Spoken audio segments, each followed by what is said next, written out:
me in welcoming Evan Gilbert to the podium for his senior speech.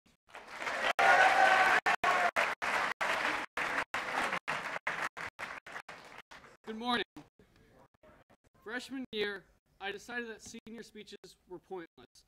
Notable experiences included when a senior stood up and talked about the Oedipus complex, or Wolfie Drake giving a speech about memes. By junior year, my thoughts were shifted when Spencer Churchill gave a speech about how weird he was. As I signed up for a speech, I thought, what could I talk about? I decided that I was going to talk about English, and maybe it would maybe show my dad I learned something.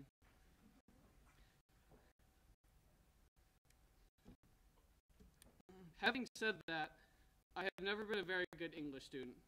I'm a slow reader, a writer who is very good at using basic vocabulary. Grammar has never been the easiest to me, and books are just words on paper with little to no meaning. I think Kevin Malone from The Office was right about English when he said, "Why waste time, say lot word, when few word do trick?" Luckily, my thoughts in English class were soon going to change. Though it may never be my favorite class, I was lucky enough to have some of the best English teachers that gave me lessons that go way beyond whether knowing what book titles are underlined or italicized, or exactly what a gerund is.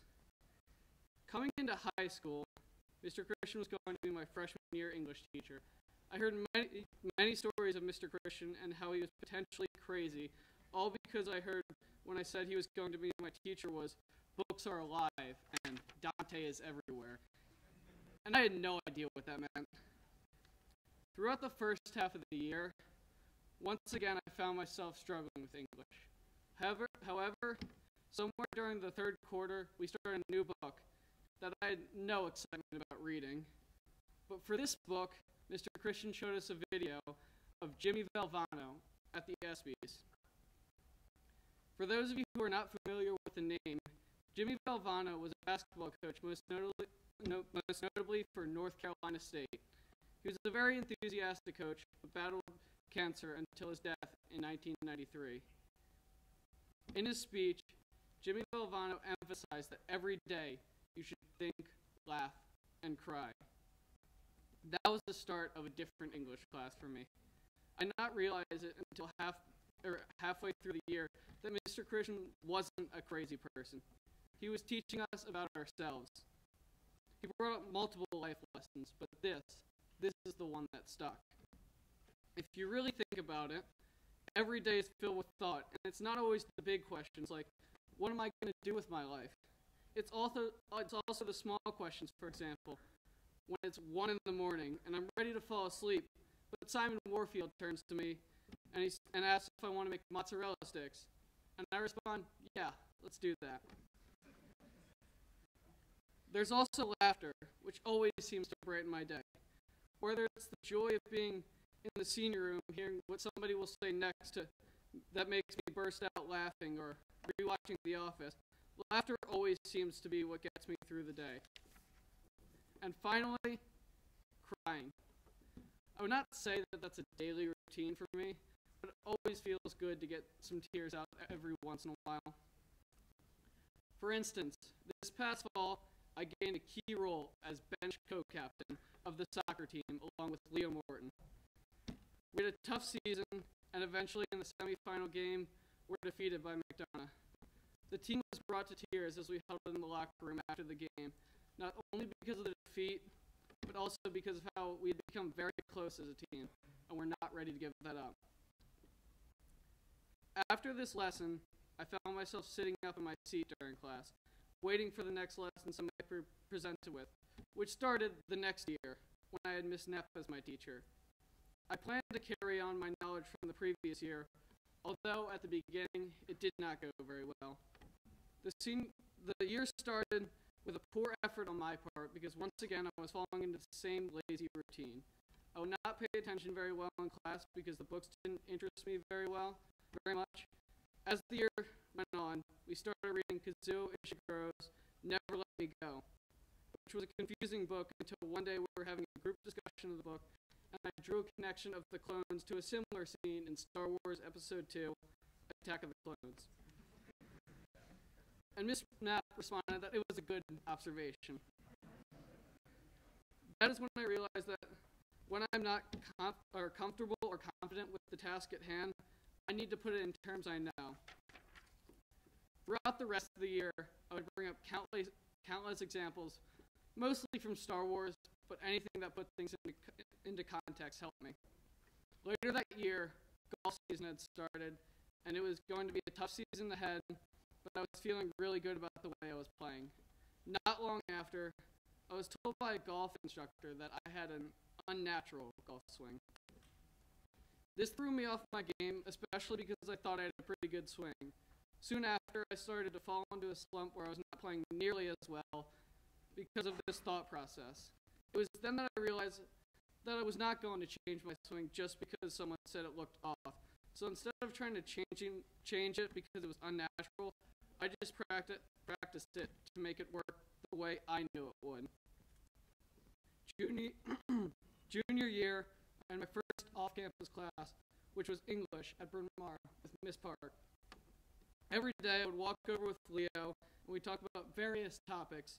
Then as soon as we got to class, I would go silent, which was a surprise to me because I've always been a very outgoing and talkative person. As the first weeks went by, I was still saying little to nothing each class, and Miss Park had caught on. She encouraged me to speak, but I still struggled. I was always self-conscious about whether my thoughts on the books were right or wrong, or the way people would perceive me. It was with the help of Miss Park, and of course, the Leo Morton, that I started to come out of that shell and speak more in class, whether it was just an interpretation about a novel or the opportunity to tell a joke. I found myself becoming one of the more talkative people in discussions. Class became a lot more fun because whether we would joke around or talk about books, I was being myself. Whether you love or hate reading or English, look for those lessons that can take you far in life. It won't always be in English either. It could be history or Spanish, but make the most of them. Most importantly of all, find what makes you happy and pursue it. Be original, and if you have to, take the advice which Spencer Churchill bestowed upon me in his senior speech and get weird. So Mr. Christian, Miss Knapp, and Miss Park, I thank you for teaching me about me better than I could. Thank you.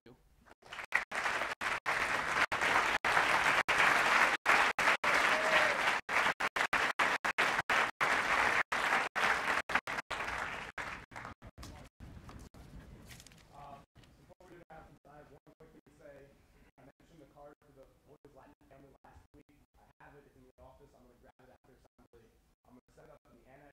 You stop by. You can write a little message. Just write your name if you'd like to. And we're going to have, I think, Toby's going to drop it off on Friday before memorial.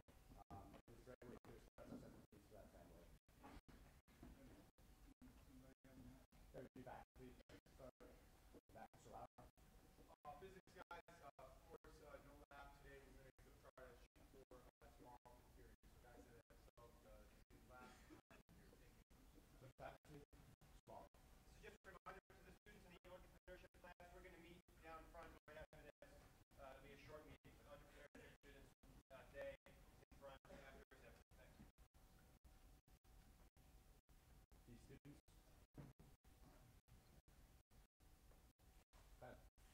Yeah, the link went to sign up for Clubhouse went out 2 days ago. You need to sign up before the end of the day on Thursday and form on Friday.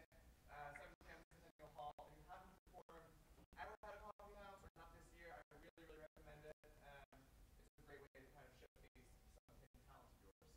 So sign up. Good. Classics Club is hosting a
quickly, if you intend to sign up for those IDs, right, raise your hand. Come on. Nobody wants to see those IDs. My God. Yeah, a couple things. Obviously today we are dismissed after your third grade class at 1:15. Nothing after school. Practices are canceled. Games are postponed. Intramurals are off. Okay, so get home. Tomorrow, pay attention, please. Tomorrow, if we are on delay, we're a 2-hour delay. The classes start at 10 o'clock. We're just going to go straight to the 2-hour delay. We do not get that extra hour because it's Wednesday. Let's go for it.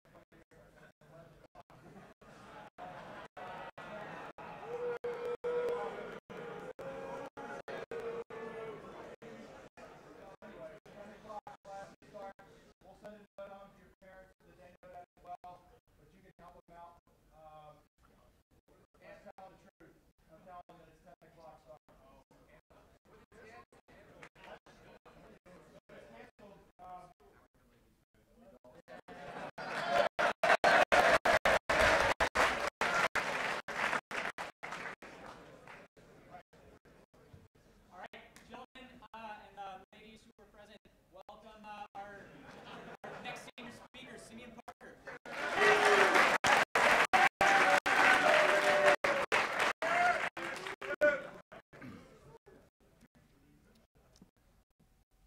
For those that don't know me, I'm Simeon Parker, and one of the things about me is that for my entire life, I've never been in one place for more than 3 years. As I stand before you today, I'm in my third year. This third year has come to represent the end of my journey in one place. Historically, it's been a time of reflection, and I've grown accustomed to the rise of the familiar feeling that it's time to leave. When I think about my time at Gilman, I can honestly say that I wholeheartedly agree with the statement that it feels like a home. In my first year, as always, I was very reserved, and I can remember going entire days without saying so much as a word, and my voice feeling weak as I exploded into energy on the days after school and on the weekends following long periods of silence. As I went on to get more used to this foreign place, I remember sitting right over there in Assembly with the sound of Matt Tomaselli's voice reverberating around the room when I first found myself feeling that this was home. I'm so familiar with this place now that it almost feels like I've been here forever.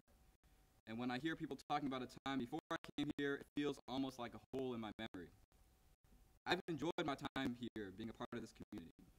But it is the case that this house has some rules. The stated mission of this institution is to get us ready for the next step. It is no secret that we live in a credential-oriented society, one that derives value from empirical accomplishments, and Gilman is no exception. To succeed in this environment is to achieve the highest scores possible. I was homeschooled for a significant portion of my life, and prior to traditional school, I was not brought up in an environment that shared these goals. It was not until relatively late in my development that I was introduced to the blunt benchmarks of the system. As a result of this, I never really got regular school. And what I mean by that is that the conventions of the institution have always seemed, they always seem to resonate far more with my peers than they ever have with me. Theoretically, I have respect for the values of the system's rules like dress regulations and punctuality and honor codes, but on a deeply personal level, these things simply do not feel real to me. To illustrate a bit, early on, I remember there was a time where I would intentionally get a couple problems wrong on tests because my only impression of school at that point was what I'd seen from movies. And in the movies, those kids almost never get hundreds. But our job here is simple. Do everything you can to create a portfolio that will allow you to go somewhere to achieve more credentials and subsequently more success. That being the bar for success, I've tried to make myself really value these things. But at the end of the day, when I'm sitting at my desk to do homework, I still find myself staring ceaselessly out the window into the night sky, or watching an oversimplified lecture on quantum mechanics, or plucking away aimlessly at my guitar, or reading about Chinese investment in African infrastructure, or writing pages of prose that will never see the light of day. In the hours between responsibilities, when my time is my own and I'm all alone, these are the things that give me a deep sense of contentment. These are the things that are real. The cognitive dissonance produced with the disparity between what I do in these moments and what I'm supposed to do has produced a great source of angst for me. At this point in my life, it is my greatest failure. I've been given every tool there is to succeed in this arena, yet I still manage to inexplicably come up short. I care about the idea of success that we're pushed towards. I care about fulfilling my potential, and I care deeply about making my parents proud. I care about doing what I'm supposed to do. I have, however, not done what I'm supposed to do. And although I feel happy within myself in these moments, I still feel great sadness and shame in having disappointed others. The disconnect lies in my inability to equate moral and existential success to the empirical conventions of school. No matter how much I try, I cannot, within the deep parts of my mind, find personal value in the numbers that I'm assigned. I show up to class and I do good work while I'm here during the day, but when I go home, I continually fail to maintain the drive necessary to produce. I've not been a good student in the traditional sense, but I think it's fair for me to say that I have a pretty sharp mind, and it's certainly never been an issue of not understanding material. This, I believe, is the other root of my troubles. I carry with me a deep-set fear that my academic performance will not reflect the extent of my intellectual abilities, or worse yet, that they do reflect my abilities, and that they are, in fact, unexceptional.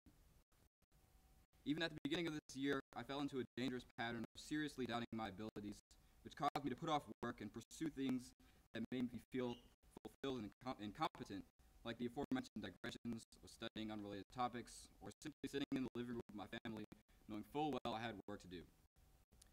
This fear is what produces the hesitation and procrastination that has continually led to my failures in school. And I always feel as though if there was a scenario where any assignment was given not for a grade and no time limit, I would undoubtedly be more invested in the work, because its ultimate purpose would not be to represent me as a human being. I say all this not to disparage the school system, or to in any way devalue the achievements of high-achieving students in the school. But I must acknowledge that regardless of whatever reasons I find for my actions or lack thereof, the fact remains that my numbers are not what they should be. In this arena, I failed. I think it imperative, however, to recognize why this is. Few things in this life happen by accident, and I would argue that there's a reason for just about everything we do as humans. My journey here has brought me closer to understanding these reasons for myself.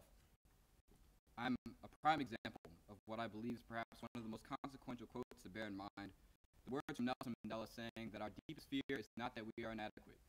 Our deepest fear is that we are all powerful beyond measure. It's our light, not our darkness, that most frightens us. I've always grappled with understanding these words, and now more than ever they ring true. This rocky period of dissonance has given me a deep understanding of the complex parts of my personhood. The repercussions of my performance with regards to school is probably the greatest sort of discontentment for me. But if you take that out, I'm pretty good. There's so much more that consumes my attention in the day. This other part of this experience that finds elation in the simple things in life here on earth, my fascination with things like the way people walk, how they dress, the intricacies of speech patterns, and the awesome spectacle of the breeze running through the trees when I'm late to class at Bryn Mawr. The undying urge, I'm afflicted constantly with the undying urge to, in the words of Walt Whitman, loaf and invite my soul. To dwell on the part of life that sparks that feeling of contentment. For better or for worse, these are the things that my mind prioritizes as real. There's a lot that goes into what motivates me to be what I am today, and I've come so much closer to being in touch with all of it in my time here. I feel as though I must urge the underclassmen in the room to recognize the value in what we do. There's so much, as I've acknowledged, there's so much out there in this world to do, and the time will come when we can do that. But right now, start the basics here. Have the courage in yourself to be great. Don't be afraid of a little discomfort in life. For now, play the game, and for God's sake, do your freaking homework. And if you create a problem, take time to sit with yourself and recognize the parts of yourself that made it a problem in the first place. I find that in understanding this, we can take steps towards fixing it.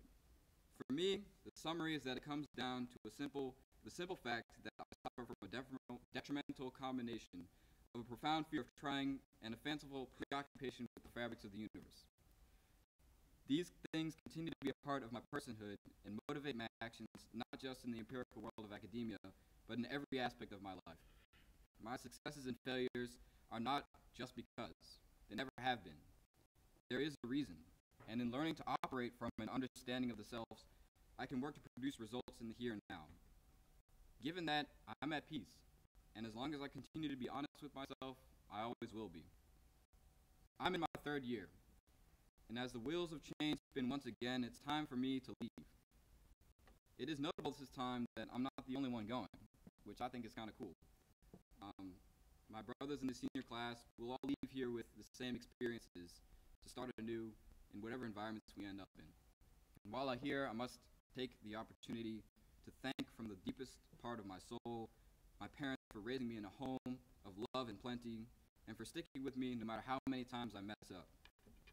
I thank this community for opening its doors to me, and I thank my brothers in the senior class for being such great companions. And today I only hope that in giving some insight into the epic struggle against myself, someone may find some similarities and have some peace as well. So Gilman School, I leave you with warm and sincere namaste. The light in me honors and appreciates the light in you. Thank you.